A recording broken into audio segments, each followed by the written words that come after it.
Hello, hello, hello, world. This is Shruti Pandey, and today I'm just thanking my stars. It feels all dreamy to be finally on the same call, same podcast, same meeting as the legendary tester Dorothy. Whoever is listening would know her name. She definitely needs no introduction, so I'm not going to do any of that because I feel so humbled and honored that Dorothy, you have given me your time today. I genuinely am honored and humbled that I have you and I am on this frame with you. It's surreal for me. Well, thank you so much for inviting me, Shruti. And it's me who's honored to be on your podcast. I know you do wonderful interviews with people, so I'm looking forward to having a chat with you today and perhaps later as well. And this was long overdue, but I think it's got God's timing that we are doing this finally and on the right time because it's 2026. There's so much happening. So I'm pretty sure people will listen to your journey, your learnings, and will learn so much from you. So I first want to understand from you. You have been in testing, you have been in engineering since a very long time. I'm not Hmm. talking about your age. I'm just talking about your experience. I don't want to get there. But you have been in engineering, you have been in testing for so long. What really got you going into testing and what made you stay with testing? Well, I got into testing by accident because my first job, I was originally going to be a teacher. I studied maths. My first degrees are in mathematics. And I did the training to be a secondary school teacher when I was still living in Michigan, which is where I was born. But then I thought to myself, all I've ever done has been in schools or educational institutions. So maybe I should see what the real world is like. So I got a job at Bell Labs in New Jersey, and I was hired as a programmer. Back in those days, even computer science courses in universities were only just starting up. This was in 1970. So I worked there for a couple of years and I was put into the test group. And my job as a programmer was to write a program to execute some tests and a program to compare the results of the tests with what the people who could do the work said were the correct results. This was a project for detecting acoustic signals under the water for the US Navy. It could tell which submarine was which by the sounds that they made. But that was an interesting experience to be put into the test group. That's how I got into testing. Then, after we emigrated to the UK, I worked for Ferranti Computer Systems, again as a programmer. I wasn't a very good programmer, actually. The first program I wrote for Bell Labs became shelfware. But I worked for Ferranti for 7 years on police command and control systems in Coral 66. But I thought to myself, well, what about the testing? And so I began writing up what I called test plans. They were actually test scripts. And that was very helpful, especially the third project where the testing stopped it from being a total disaster to only a sort of a moderate disaster.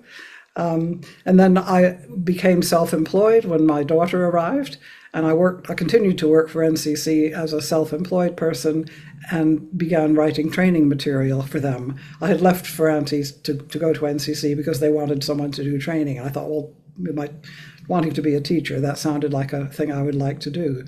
So I very much enjoyed that work, but realized that testing was a bit neglected, Right. and I could see that testing was necessary and important. So I thought, well, there's a niche here, so I think I'll try and specialize in testing. And of course, I was very passionate about testing as well. I'd read before before I went to NCC, I hadn't really studied testing.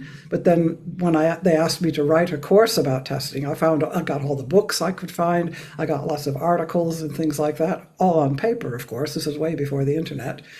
So I studied testing and just got really interested in it and really enthusiastic. So I suppose I stayed in it because it's a fascinating topic to study and a fascinating area to be in. And I got into the automation side of things. I wrote a document called the CAST report, Computer Aided Software Testing, which was a list of testing tools available. I'd written a short guide for NCC first, but then I wrote this one, which was sold by Unicom Seminars. It was quite a thick book. I've got some on my shelf up there. And then I met Mark Fuster, and he had done automation in his company. And so we wrote the book together on test automation, and then the second book on experiences of automation. And then I met Saretta Gamba, who contributed a chapter to our second book, and we together wrote about the test automation patterns, which is now a free wiki. It's called testautomationpatterns.org, all run together, and it's hosted by EuroStar. And I mean, I've always been just interested in testing. I've got involved in the qualifications for testing before it became ISTQB. So yeah, it's a fascinating field to be in. It is. And you definitely are a legend because it takes so much of guts to say that, I was not a good programmer. I don't think you, I think you are still a good programmer because until unless you understand the essence of testing, you can't be a good programmer. The fact Mm, that you wanted to test it, you wanted to test it right, and the teacher in you, that you kept learning, always reinventing the wheel. Okay, what can I do? How much can I learn? I want to specialize. It's it's fascinating, and seriously, more respect to you. Kudos. thank you. We need more leaders like you. We need more women leaders like you, and thank you for being the voice that you have always been. I can't thank you enough on behalf of so many us testers that we are. Thank you for writing the books you wrote. Thank you for, I'm pretty sure to you would have had to, juggle so much between your life, your kids, spouse, and everything, to write a book or to attend a conference. But you did that for all of us. Dorothy, I Well, think we can't thank you enough. well, thank you so much. I really, it's, my career to me has been a gift. It's not. I'm sure it was planned by not me, but by God, and I'm very grateful for the gift of the career that He's given me. My name, Dorothy, actually means gift of God. Yeah. So my career was that, and I'm just so privileged to have been able to do what I did. Although you're quite right that sometimes things were difficult, and when my career was building up. I mean, my husband took an early retirement to come into the business with me because I was really enjoying the work, the independent consulting and training that I was doing, and he Hmm. was getting less happy because he was a teacher as well. He taught computing, and he took early retirement so that to support me in my career. And he has been Wow. an absolutely amazing support throughout my whole life. Well, we've been married more than 50 years now, 55, I think. So. And he's just been wonderful. And he Oh, does all the cooking. He once said, "Well, I started doing the cooking because if I waited for you to come down from the office, we'd starve." So yes, there were the family did make sacrifices, for which I'm very grateful to them wow. for. Wow. I think I just listening to your story, I'm getting a little teary-eyed, but I also have a very staunch feeling that a woman to have a career, you need to have a very, very strong man behind you. He could be your Mm, father, your brother, your spouse, anybody, but it has to be a male person. I don't know mm, why, but I have a very strong feeling as I am getting older. I think it has to be like, we always kept saying this proverb that behind every successful man, there is a woman. For a woman mm, to be successful, there has to be a man because, sometimes the ego, oh my God, why is she earning so much more than me? Or, oh, why is she mm, so celebrated than me? I think mm. just you need to thank Mr. Graham also on our behalf for being such a support. Yes, as you say, it's an exceptional man who was Yeah, willing to make sacrifices and to let yeah, his wife have a career that's has higher visibility and possibly yeah, higher earnings as well. yeah. I, it shouldn't be that you have to have a man to support a woman. Women should be able to support each other, but I'm afraid reality isn't always what it should be. In India, it is so it is what it is. Every time I would switch from one job to another, obviously I was supporting my family. I was the breadwinner. And every time I would make that switch, my mother would get skeptical. Oh, we are not able to find good guys for you. How will we find the guy because of the salary range? And it used to just, hurt me so much that what kind of excuse is this? But when you are talking about how your life journey has been, it has to be, both the partners. It's like tires of the same wheel, like the wheels of a vehicle. If you are going in opposite directions, how will the car go? Mm, mm. Something like that. So I'm not married. I'm not the right person to say all this, but yeah, it is what it is. So your journey has been phenomenal, but you also mentioned about getting self-employed, right? I think you got Mm. into independent consulting or something, which was again so early compared to your time. How has that experience been? Was it easy? Is it difficult with respect to finding, the job and the gig and the money? Is it difficult? Is it easy? Or There were certainly difficult times, particularly at first. And I mean, the reason I left Ferranti to go to NCC was because they had wanted to do a training course for the systems that I was working on. I thought I can do that. I would be good at that. I have some confidence. But they said, "Oh no, we got a man to do that," and I was so cross. And then I saw the ad for NCC, so I went for that. Yes, in the early days, I mean, another thing which helped a lot was my husband was still in full-time employment while I was beginning my career. So I was, in a sense, working part-time. The children were small as well. So I was able to do that and to work from home. But then as my work grew, he became more important, and then he eventually supported us. And Grove Consultants, which I started in 1989, he was a partner in from 1993. 1993 was an interesting year because not only did Roger become a partner, my husband, I also met Mark Fuster and he joined me, and I was program chair for the first EuroStar conference in 1993.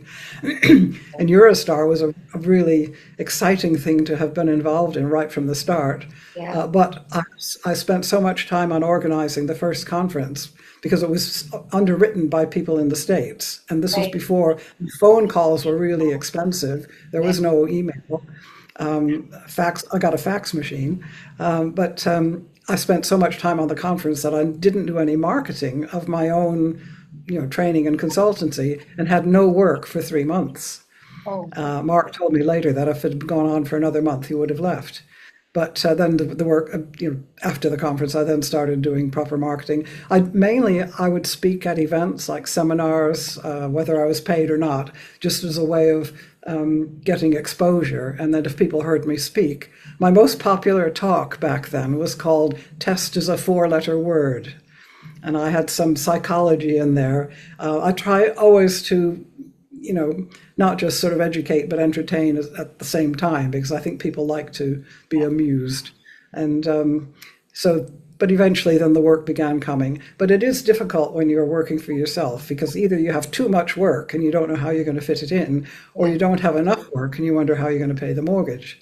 yeah. And I think that's just the nature of the beast. So you have to get used to that sort of uncertainty. If you're employed, at least you've got a regular income coming in, so you Right. can plan. Whereas if you're independent, you might get lots of money some months and then no money the next, but you have to deal with that. And I know when I first started out as well, if I went to a conference or something like that where I was just attending, I would always try and ask questions because, again, that's raising my visibility. Right, Um, I get very frustrated if they wouldn't call on me.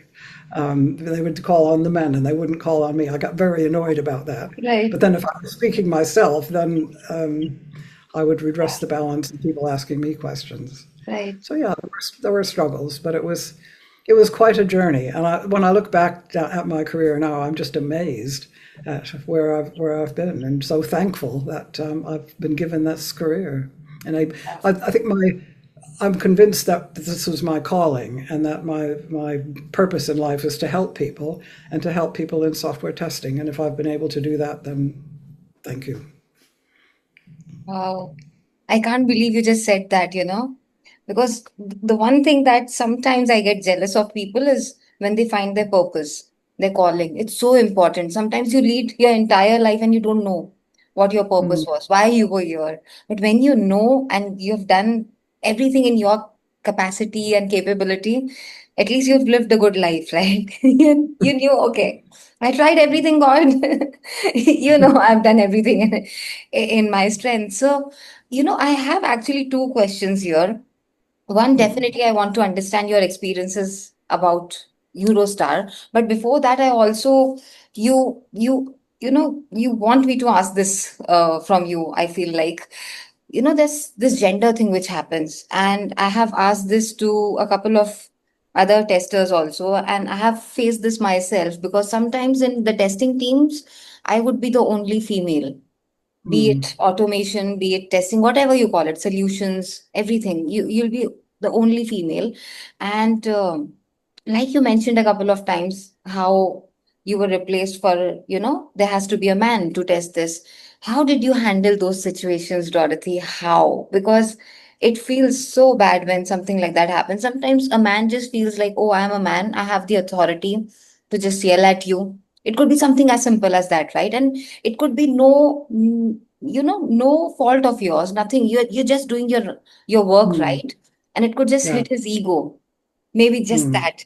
And he just wants to, come and shout at you. Like, how on earth?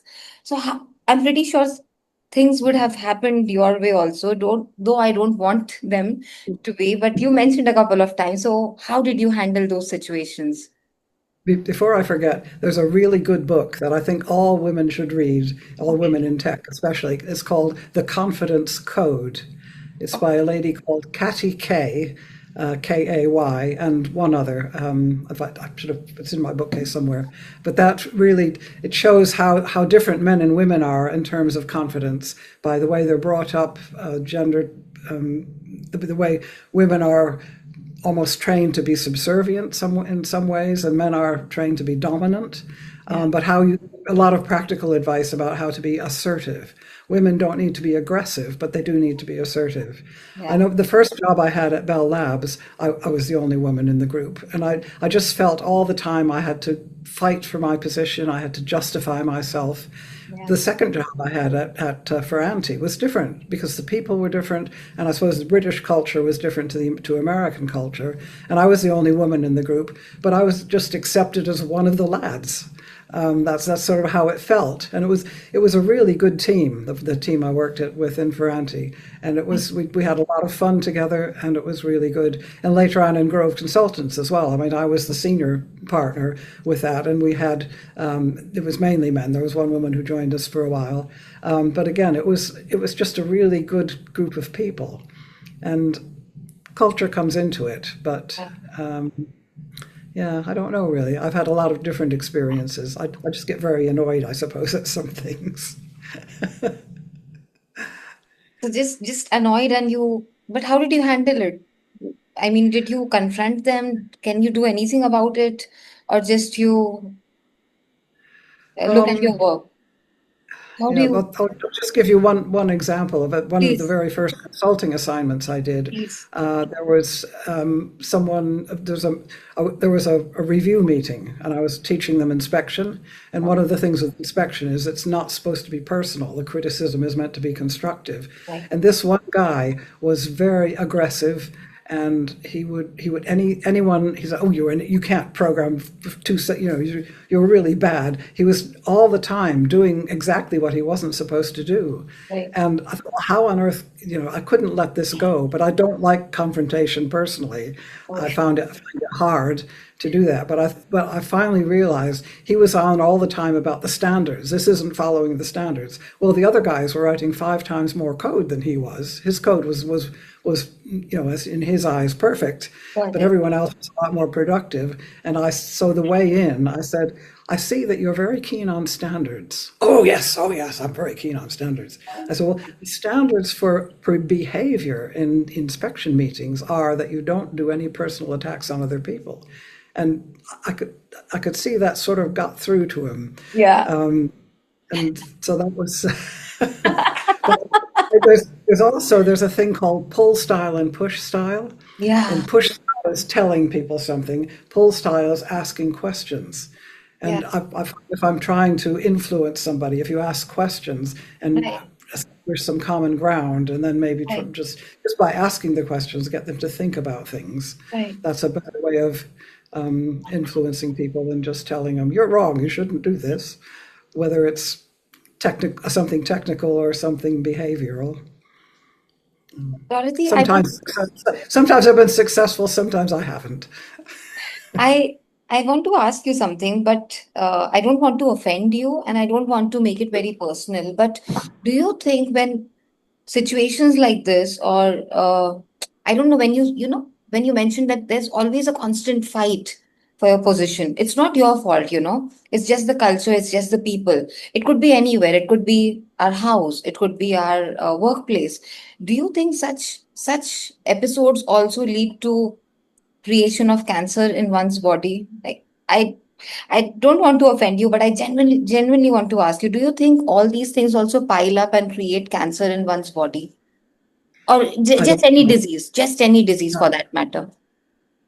Possibly. I mean, I don't know. I mean, I don't. How does cancer start? That's the thing. I mean, that's certainly what I wondered about. I mean, it's the body is an amazing thing, Yeah. but having stress upon stress piled on it is not going to be good for it. Yeah. So, yeah, I, yeah. So there was something else I've forgotten now. It might come It's back to me okay. later. It's okay. It's okay. You can come back. That's fine. So, also, we wanted to understand, like, people who are listening, I'm pretty sure they're still hooked up, and we want to understand from you about the Eurostar experience. Do you have anything exciting? Do you think anything you would want to share with us? There would be so many, but if any you would like to share, any Well, greatest I've been experience? to, because I was program chair for the first one, I then went to the second one and the third and the fourth. I had been, they've been going for what, 35 years? Yeah. Since '93, Okay. and I missed one for, I actually had missed one for some treatment. I missed one day, and then I missed another one when our son was actually in hospital. And then 2 years ago, I missed Eurostar because I had to choose between a singing holiday in Italy and the Eurostar conference, and I Okay. chose the singing holiday. Then Oh, last year, I went straight from the conference to the singing holiday. And this year, I'm afraid I'm going to miss Eurostar because it clashes with the singing holiday again. But other than that, I'd been to more Eurostars than anyone, and still until I started missing a few. But Eurostar, the first one was really hard. Nothing was in place. Everything had to be invented from scratch.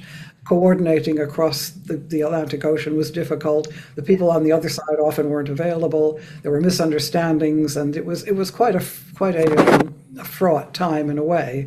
But it was wonderful when the conference actually happened, and it was a tremendous success.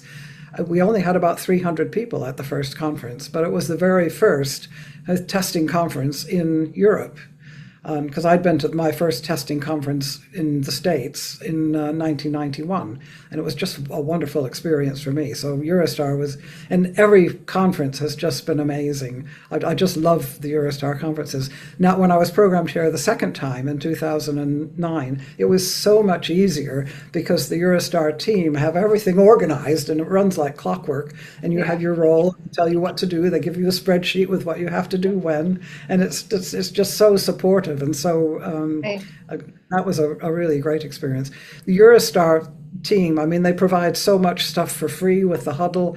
All the deep dives and the webinars and things that they do. They support the test automation patterns website as well. I just think they're wonderful. You just love them, right? I do. And I think when you've seen that baby grow right from the beginning, you also have that bias of it for it, right? But I think Eurostar is Eurostar in its own way compared to other conferences that happen. And I think it's Mm, set the benchmark, right? It's the very mm. first we ever had. So 300 in the first one was still a huge number, I feel. Oh, it was for the time, yeah. Yeah, you're being too hard on yourself if you're saying only 300. It's 300. So you've been in testing, you've been independent consultant, you've been Eurostar conference organizer, and founder, if I were to say, in those early days.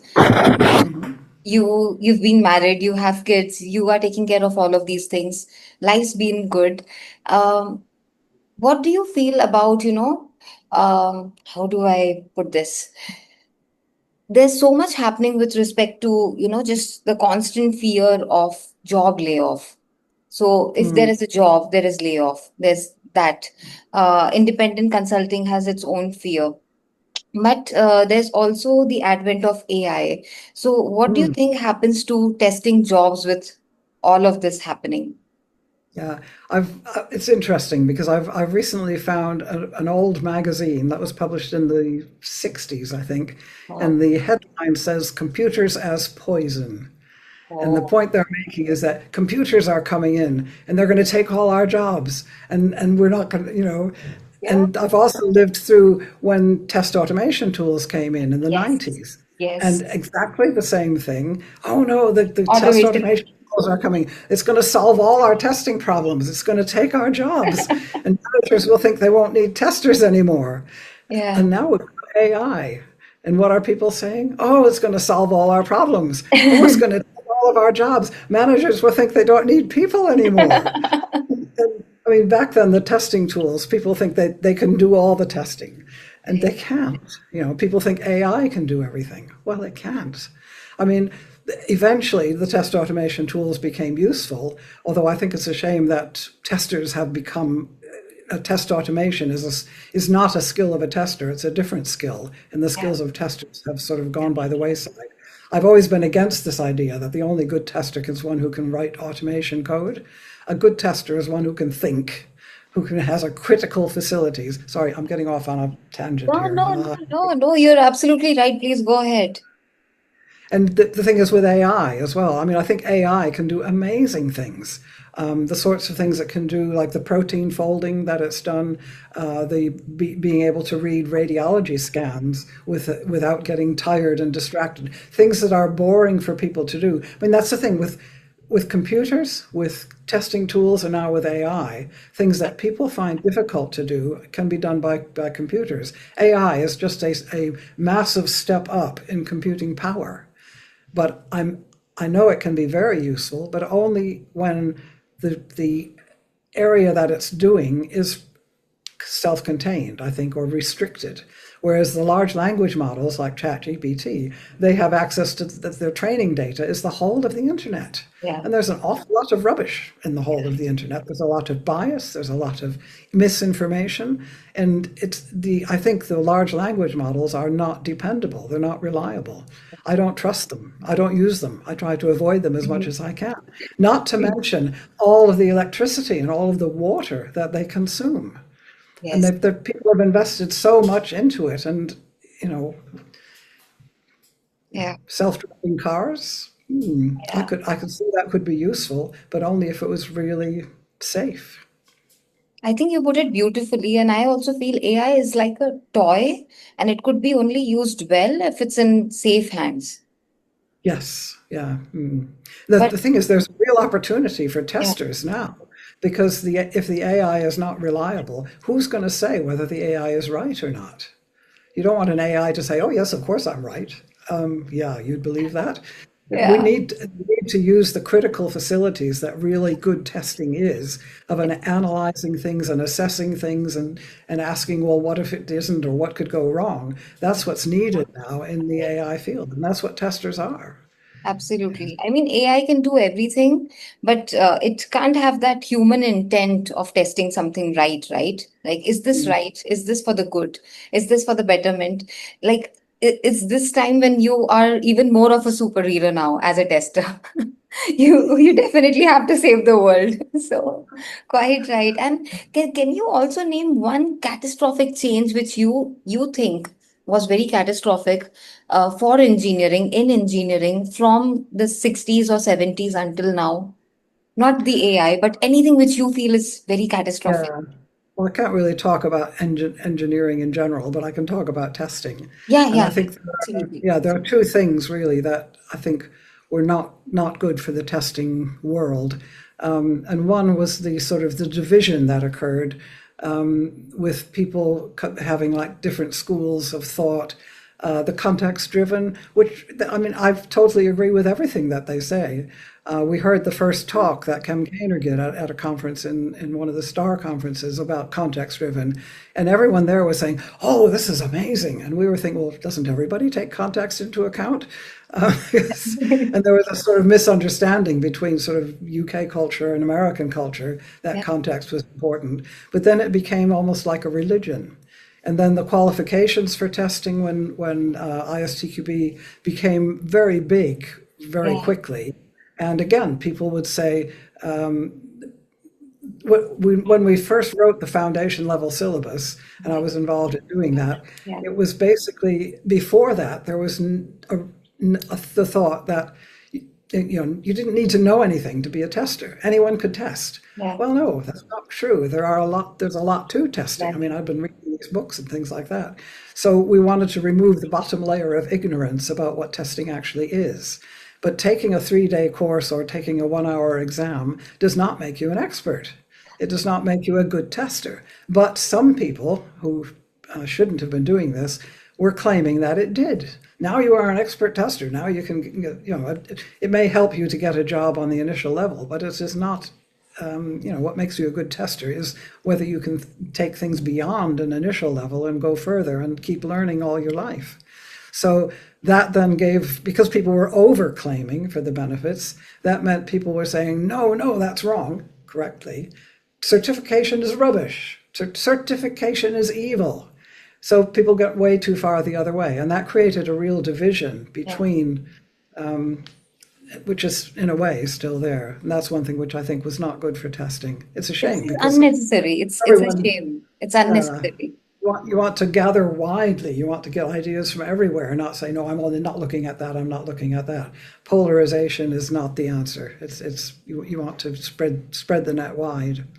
And the other thing I suppose I talked already about is the fact that when the tools came along, people kept saying, well, they're tester tools, so the testers need to do the scripting. Well, that's a programming job. And testers' skills are not the same as programming skills. Some people can do both. My son-in-law is one. He's a tester and he likes to program. Yeah. But some people don't want to write programs. Some people aren't good at programming, like me. I like testing. But testers are in a sense, denigrated and their real skills are not recognized Yeah. because there's this perception, and recruiters in particular, I think, have latched onto this that testers have to be able to use tools. So if you apply for a job as a tester, you're asked, what tools do you know?